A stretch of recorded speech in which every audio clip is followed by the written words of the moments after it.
नमस्कार, आप देख रहे हैं श्रेष्ठ भारत। आपके साथ मैं हूं मुक्ता सिंह।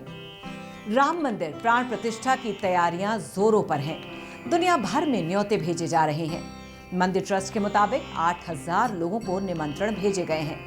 प्राण प्रतिष्ठा में बुलाए गए लोगों में काशी को खास तरजीह मिली है। काशी से पुजारियों, कलाकारों, संतों और महंतों को मिलाकर करीब 250 से ज्यादा न्योते दिए गए हैं। इनमें काशी प्रांत के 60 और काशी शहर से 28 खास मेहमान बुलाए गए हैं जो पीएम मोदी के बेहद करीबी हैं। इन नामों को देखने के बाद पता चलता है कि ये अक्सर काशी में होने वाले पीएम मोदी की बैठकों में शामिल रहते हैं। कोई चुनाव में उनका प्रस्तावक, तो कोई उनके स्वच्छता अभियान में शामिल रहा है या फिर उनके ड्रीम प्रोजेक्ट्स और दूसरे अभियानों से जुड़े हैं। इनमें ज्यादातर लोग पीएम मोदी के टच में हैं। इनमें 8 ऐसे हैं जिन्हें पद्म विभूषण, पद्म भूषण और पद्मश्री से सम्मानित किया जा चुका है। इन आमंत्रित मेहमानों का प्रधानमंत्री मोदी से खास कनेक्शन रहा है। इस लिहाज से इन्हें मोदी की स्पेशल 28 टीम भी कहा जाए तो कोई अतिशयोक्ति नहीं होगी। 8,000 मेहमानों में कोई ऊंच नीच ना रहे, इसके लिए भी उनके बैठने के लिए एक ही तरह की कुर्सियां मंगाई गई हैं। सभी लोग एक जैसी कुर्सी पर बैठेंगे और किसी भी संत का आसन, छत्र, चमर, सिंहासन मंदिर तक ले जाने नहीं दिया जाएगा। पीएम के मेहमानों में शामिल हैं सीनियर सिविल इंजीनियर और association of professional graduate civil engineers Varanasi chapter के अध्यक्ष डॉक्टर अनिल किंजवेडकर वाराणसी को वर्ल्ड क्लास सिटी बनाने में लगे हैं। पेशे से engineer, Kinjawadekar Varanasi smart city limited के इंडिपेंडेंट डायरेक्टर हैं। स्मार्ट सिटी पीएम मोदी का ड्रीम प्रोजेक्ट है जो खास तौर पर किंजवेडकर को सौंपा गया है। बनारस हिंदू यूनिवर्सिटी के व्याकरण विभाग के अध्यक्ष प्रोफेसर राम नारायण द्विवेदी को भी प्राण प्रतिष्ठा में शामिल होने का न्योता आया है। प्रोफेसर राम नारायण अपने साथ बाबा विश्वनाथ की ज्योतिर्लिंग पर चढ़ाए गए 21 बेलपत्र, माता अन्नपूर्णा का कुमकुम और चुनरी लेकर जाएंगे जिसे राम मंदिर में चढ़ाया जाएगा। प्रोफेसर द्विवेदी ने कहा है कि हर एक बेलपत्र पर लाल चंदन और बेलपत्र की डाल से राम राम का नाम अंकित किया जा रहा है। उसके बाद ज्योतिर्लिंग पर चढ़ाया जाएगा, फिर बड़ी पवित्रता के साथ राम मंदिर लेकर जाएंगे। Senior chartered accountant Satish Jain भी प्राण प्रतिष्ठा में शामिल होंगे। वो वहां पर काशी के व्यापारिक और अकाउंटेंट मंडल का प्रतिनिधित्व करेंगे।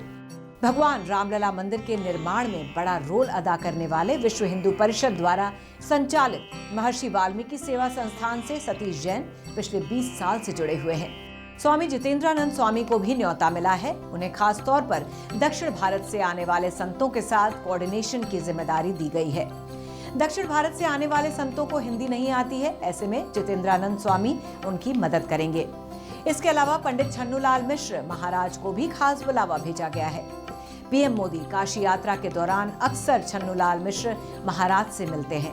बुलाए गए नामों में विशंबरनाथ मिश्रा विशंबर IIT BHU के इलेक्ट्रॉनिक इंजीनियरिंग डिपार्टमेंट के अध्यक्ष रहे हैं। शंकरपुरी को भी निमंत्रण भेजा गया है जो काशी में निःशुल्क अन्नपूर्णा रसोई चलाते हैं। महंत बालक दास को भी न्योता दिया गया है जिन्होंने हाल में ही मुस्लिम महिलाओं के एक दल को राज ज्योति लेकर अयोध्या के लिए रवाना किया था। रामकमल दास वेदांती, भारत भूषण गोविंद दास शास्त्री को भी निमंत्रण भेजा गया है। 128 साल के बुजुर्ग योग गुरु शिवानंद स्वामी भी प्राण प्रतिष्ठा में पहुंचेंगे। बताया जा रहा है कि निमंत्रण भेजने में पीएम मोदी ने खुद रुचि दिखाई है और उन्होंने ही कई संतों और विद्वानों के नाम भी सुझाए हैं। बड़े पैमाने पर प्राण प्रतिष्ठा की तैयारी चल रही है और बहुत खुशनसीब लोग ही हैं जिन्हें इस समारोह में शामिल होने का मौका मिल रहा है। 19 जनवरी से मेहमानों का आना शुरू हो जाएगा और मंदिर ट्रस्ट के खर्चे पर ही उनके भोजन और रुकने की व्यवस्था की जा रही है। केवल वही लोग अयोध्या आ सकेंगे जिनके पास ट्रस्ट की ओर से न्योता भेजा गया है।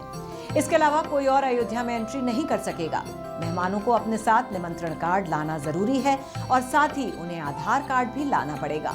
जिसको भी न्योता भेजा गया है उसके साथ एक सहयोगी कार पार्किंग तक आ सकता है, लेकिन प्राण प्रतिष्ठा समारोह में केवल निमंत्रण पाने वाले की ही एंट्री होगी। अयोध्या के धर्मपंथ स्थित हनुमान गुफा में कार पार्किंग की व्यवस्था की गई है। कार्ड के साथ गाड़ी पार्किंग का पास भी दिया गया है। इस पर मेहमान का कोड और QR कोड भी प्रिंट किया गया है। इसे स्कैन करने पर पार्किंग का लोकेशन मोबाइल पर आ जाएगा। इस पास को कार के फ्रंट मिरर पर चिपकाना होगा। हर एक मेहमान की कार पार्किंग प्लेस फिक्स कर दी गई है। सभी मेहमानों को 20 जनवरी तक अयोध्या पहुंचना है।